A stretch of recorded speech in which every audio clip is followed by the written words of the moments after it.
Olman Vargas, encantado de recibirte. Un gusto Ya estar habías aquí con estado en usted. otro programa, pero ya hay 19 años en el Colegio de Ingenieros y Arquitectos, el colegio más importante de este país. Eh, bueno, todos son importantes, pero en la parte, digamos, de ingeniería, que es parte de los problemas más grandes que tenemos en Costa Rica, porque primero hay denuncias preocupantes, ¿verdad? De que muchos de los, digamos, en las carreteras, que no se están cumpliendo las especificaciones que se diseñan mal. Es una tragedia. O sea, lo que estamos viviendo ahora también, la situación de la falta de mantenimiento de las carreteras, la forma en que se duran, no sé, cuántos años tenemos ya para la carretera San Carlos, que yo creo que va a cumplir 30 años desde que se comenzó con ese proyecto y no se ha terminado. No se ha terminado porque estamos entrabados en muchas cosas, ¿verdad? Pero hablemos un caso puntual, digamos, la carretera San Carlos. Hay deslizamientos, hay problemas geológicos, los suelos. Ahí entraron, eran los chinos, ¿verdad? De Taiwán. Sí, bueno, tal vez haciendo como una pequeña referencia antes de entrar específicamente al tema de la carretera San Carlos, definitivamente que en materia de infraestructura vial hay una gran cantidad de factores que se juntan para tener los muy graves problemas que tenemos en este momento. Ya las condiciones propias del país, ¿verdad? Un país que las principales provincias desde el punto de vista socioeconómico están en una meseta central, pero rodeada de montañas y que al salir hacia las provincias de costa, siempre pasamos por carreteras de montaña con trazados difíciles, con climas difíciles. Además somos el quinto país que llueve más en el mundo y el agua es el enemigo número uno de las carreteras. Entonces trazados difíciles de montaña con mucha lluvia pues ya nos condicionan que siempre vamos a tener problemas muy probablemente asociados a deslizamientos, inundaciones, derrumbes, todo ese tipo de cosas. Después, una muy mala administración desde el punto de vista del Ministerio y del CONAVI en los últimos 20 años, en el sentido de que se generó con la ley del CONAVI un nuevo esquema, que era un esquema básicamente tercerizado, donde se contrataban tres tipos diferentes de empresas, las administraciones viales, administradoras viales que hacían monitoreo, las que hacían laboratorio y las que hacían mantenimiento, pero bajo las órdenes específicamente de la gente del CONAVI. Y ese esquema que conceptualmente debió de haber funcionado, más bien fue un desastre, ¿verdad? Montones de veces los problemas de la contratación de las horas de mantenimiento, meses, años enteros sin poder contratar el mantenimiento, las que monitorean dando información al CONAVI y el CONAVI no toma decisiones. Entonces, un segundo factor, más allá del clima, bueno, una mala administración. Y tercero, bueno, todo lo que pasó, sobre todo en la última época, con el caso Cochinilla, con el caso Diamante, con casos que de alguna manera dejan de ver problemas, o por lo menos la presunción de problemas de corrupción, sobre todo en niveles intermedios de las administraciones públicas, de las municipalidades también, y que de eso siempre representa un freno, ¿verdad? Un desarrollo armónico a nivel de infraestructura. Entonces, eh, todos esos factores se juntan y este año nos toca un año que es el que más ha llovido en los últimos 30 o 35 años y que nos agarró completamente desprevenidos, ¿verdad? Además, una administración nueva entrando con muy poca experiencia, que no ha sabido ser eficiente a la hora de ser reactivo ante los problemas que se han presentado, de derrumbes, de inundaciones, y sin empresas de mantenimiento contratadas, ¿verdad? Apenas en este momento, a raíz de una contratación que se está haciendo de emergencia por un permiso que dio la Contraloría General de la República, vamos a contratar empresas después de que hemos pasado prácticamente año y medio sin ningún mantenimiento en prácticamente todo el país. Así que definitivamente es un problema serio, es un problema importante que nos agarró totalmente sin reacción ante las situaciones climáticas del año y bueno, vamos a ver cómo responden las autoridades, pero no es fácil el momento que tenemos. Y la posibilidad de concesionar mantenimiento en ciertas carreteras como por ejemplo la de Cañas, Liberia, Y, eh, La concesión es siempre una posibilidad, es una buena posibilidad bien administrado, ha sido muy utilizada en otros países latinoamericanos con gran éxito, que ya llevan 7, 8 niveles de concesiones, nosotros apenas estamos como por el segundo, ¿verdad? Estamos muy atrasados, pero definitivamente que tenemos que ir hacia eso. El tema de las alianzas público-privadas es prácticamente la opción que a nivel de infraestructura tenemos, ¿verdad? Y para eso necesitamos todavía algunas cosas. Lo que tenemos es una ley de concesiones, pero figuras de alianzas público-privadas son un montón más, ¿verdad? Debería haber una ley marco de alianzas público-privadas que sobre todo le dé una seguridad al funcionario institucional para ingresar en estas temáticas. Todo el mundo habla de alianzas público-privadas, pero usted va a las instituciones públicas y nadie sabe cómo se come eso. Entonces, el funcionario público es muy temeroso de entrar en esa nueva manera de hacer las cosas, no manejan cómo se manejan los esquemas financieros de estructuración de proyectos para alianzas público-privadas, y entonces hay que pasar primero como por una etapa de formación, de información, de preparación, de carteles y como dijimos antes, de una ley marco que ordene el manejo de alianzas público-privadas, proyectos BOT, ¿verdad? Otro tipo de proyectos, y no solo las concesiones como se han manejado en el país. Pero estamos muy en pañales todavía, y a pesar de que esa es la opción hacia la que tenemos que ir, no siente uno que a nivel gubernamental, y no lo sentimos tampoco en esta nueva administración, vaya claramente definido en esa línea de desarrollo, de formación, de implementación de nuevos esquemas financieros para el manejo y desarrollo de proyectos. No, y lo triste es ver, por ejemplo, no sé, los fondos de pensiones de países como España invirtiendo aquí en la 27, ¿ah? Y los fondos de pensiones de nosotros invirtiendo en otros países. Invirtiendo en otros países sí. o en títulos, valores de otros países y habiendo tantas necesidades. Y bueno, y a uno le preocupa mucho ver que no hay claridad, ¿verdad? En el pensamiento, y no hay continuidad, porque aquí cada 4 años tenemos un nuevo ministro, un nuevo gobierno, y el nuevo gobierno lo que dice es que, no, el anterior no hizo esto, o los anteriores no hicieron esto. Entonces, nos vamos en culpabilidades y realmente somos un solo país y debemos de planear a largo plazo. Claro. Porque una carretera no es para que se realice en un año ni en 2. Bueno, el mejor ejemplo es, ¿qué le puedo decir? Por no hablar de San Carlos, ¿verdad? Que son 30 años, yo creo que ese es el premio Nobel. Pero bueno, hablemos por ejemplo ya específicamente del caso de San Carlos. Es una carretera que empieza siendo una donación del gobierno de Taiwán. Era una carretera a 2 carriles, ¿verdad?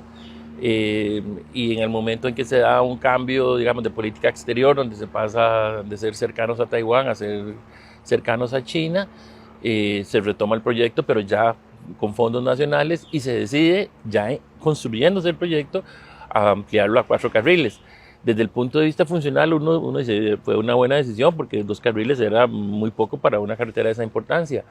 Pero todos los diseños y todo eso, hubo que haber parado la carretera, haber hecho toda la consultoría previa y después empezar de nuevo. Pero no, todo se empezó a hacer en medio del mismo proceso de avance, y eso lo que generó fueron grandes atrasos, grandes problemas, enormes. Unas pérdidas enormes. Hubo que detener completamente la carretera muchos años después, ¿verdad?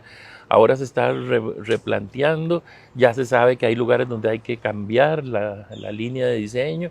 Eso va a generar también costos muy importantes. Ahora hay que buscar financiamiento para la carretera, porque no existe financiamiento para poderla terminar.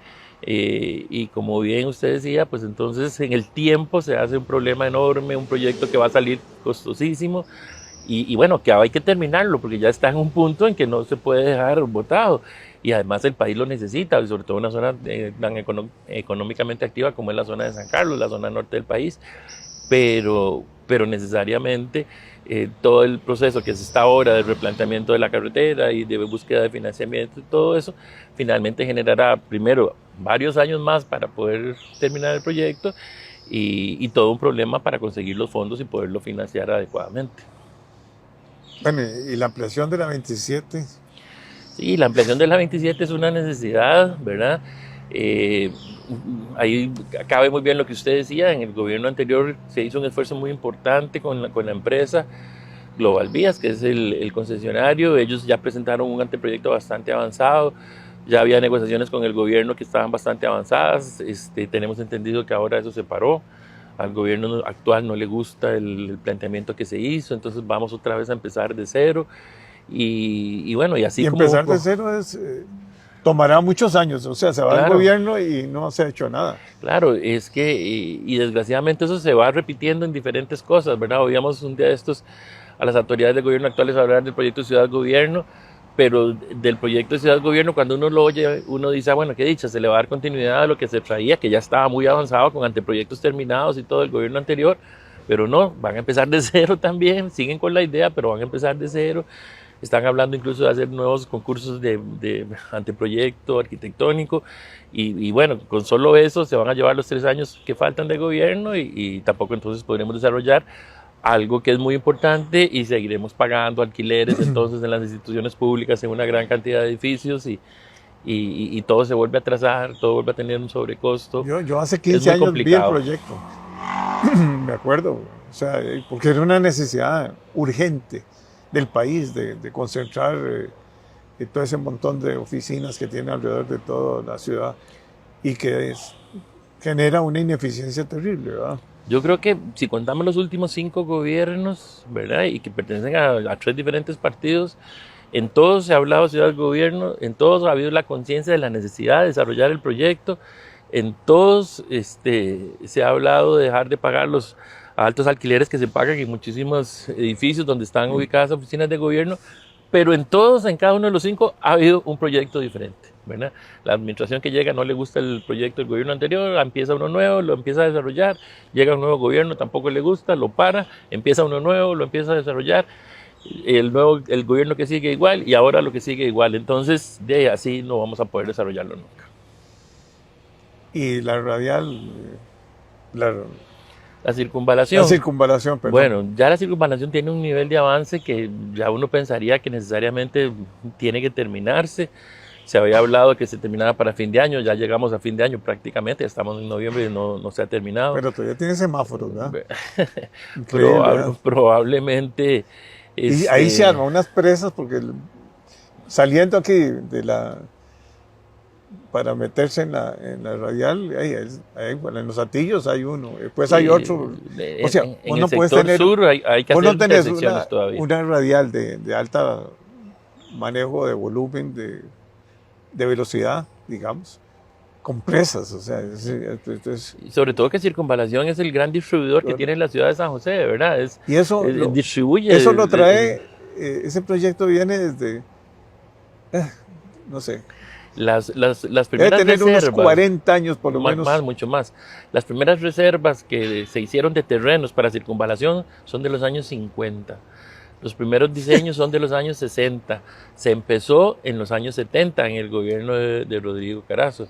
Y ya llevamos, después de eso, 40 años más. Así que fácilmente es un proyecto que lleva ya casi 70 años y todavía no está concluido. Entonces no hay planificación.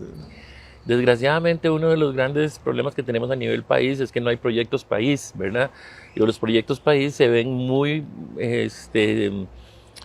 afectados por lo que son los diferentes cambios de gobierno y eso hace que se atrasen, que se encarezcan. Por las placas que se ponen. Exactamente. A ver, ¿quién fue el que hizo tal? La gran diferencia a los países desarrollados, ¿verdad? Usted va a Suecia, va a Canadá, al mismo Estados Unidos, algunos de los países europeos e Inglaterra, independientemente de los gobiernos, de las diferentes políticas, todo lo que son los proyectos país se van desarrollando de una manera planificada independientemente de un gobierno u otro. Aquí no, aquí todo depende de un gobierno u otro y eso hace una gran diferencia entre lo que es un país que planifica y tiene una visión hacia el futuro y nosotros que vamos como en prueba y error.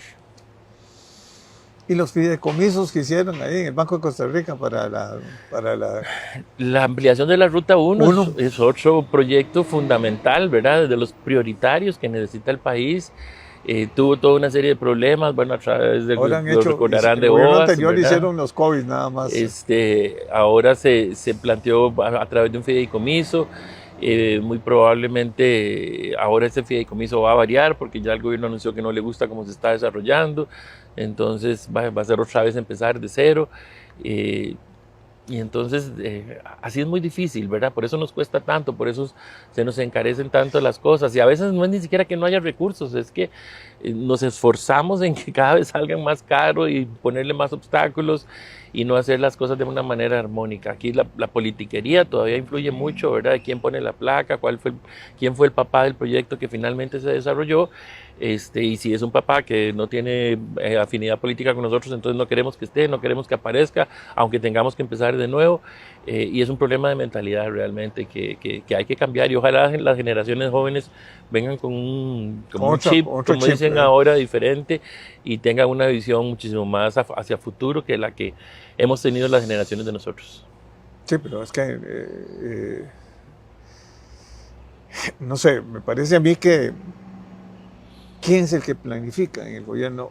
Digamos, en otros gobiernos hay una unidad central, ¿verdad?, que planifica todo el ordenamiento territorial y las carreteras, y como vos decís, se planifica y se mantiene en periodos grandes, ¿verdad? Y los asiáticos hacen ciudades completas y hacen planificaciones a 15, 20 años. Aquí tenemos una mente cortoplacista, además todo es corrupción, entonces eso es un problema, ¿verdad? Sí. En el sentido de que ese discurso de la corrupción paraliza todo también. De hecho, una prueba muy, muy clara de lo que usted está diciendo es que el Ministerio de Planificación debería ser probablemente el ministerio más importante del gobierno, por donde debería pasar toda la visión estratégica de hacia dónde se dirige el país. Y es un ministerio de muy poca importancia que trabaja meramente en formalismos de cumplimientos de requisitos para obtener ahí algunos fondos, ¿verdad? Y algunas estadísticas básicas, pero no es un ministerio que tenga una influencia directa en el desarrollo del país y debería ser el más importante como lo es en los países desarrollados. Y entonces, bueno, así cuesta mucho, ¿verdad? Y como decía, ojalá pero las nuevas generaciones hay ejemplos de buenos planificadores. O sea, primero tenemos muy buenos ingenieros. Hay una universidades que generan ya profesionales de primera, especialistas en todo, en suelos, en todo lo que uno quiera. El Colegio de Ingenieros tiene no sé cuántos asociados, pero son... Sí, el colegio tiene aproximadamente 30,000 asociados. 30,000. Y en eso usted tiene razón, los profesionales de este país son de muy buena calidad. Es más, se los pelean en países extranjeros, ¿verdad? Claro. Cuando nuestros jóvenes van a estudiar afuera, sacar maestrías o doctorados, siempre se los quieren dejar. Muchos se los dejan, desgraciadamente. No sé, pero aquí no es la calidad humana. En la parte geológica, en todo. Se ve también en la empresa privada, digamos, en otros ámbitos. Usted ve las empresas que construyen, por ejemplo, edificios, que son empresas muy eficientes, que están con la tecnología al día, que más bien los proyectos los terminan en tiempo, antes de los plazos establecidos. Y uno dice, ¿por qué si en la ingeniería, en el sector privado se funciona de esa manera? Porque a nivel de la obra pública funciona completamente diferente, ¿verdad? Bueno, porque los problemas institucionales que tiene el sector público son profundos y no dejan que el país se desarrolle como debería de hacerse, ¿verdad? En este momento, por ejemplo, que el sector construcción, digamos, ha estado muy detenido, ¿verdad? A raíz de la pandemia, hubo una mejora el año pasado, pero este año se ha mantenido más o menos igual, no ha seguido creciendo cuando es una necesidad que crezca. Pero si usted va a ver los porcentajes de inversión de todo lo que se construye en un año, los porcentajes de inversión de la obra privada fácilmente son el 90% y la obra pública con costos debe andar alrededor de un 10% y probablemente este año ni siquiera va a llegar a eso. Y uno dice, así no se puede, fácilmente la obra pública debería ser el 30-35% de la inversión total, pero el nivel institucional es muy lento, ¿verdad? Para financiar, para desarrollar proyectos y entonces de eso se refleja en muchos de los problemas de las necesidades que tenemos como sociedad a nivel de infraestructura pública. No, y a uno le asusta, por ejemplo, cuando un grupo, digamos, desarrollador de una zona franca, no sé, en Grecia, estaba paralizado un año y medio, porque por un permiso ahí, por un acceso, en fin.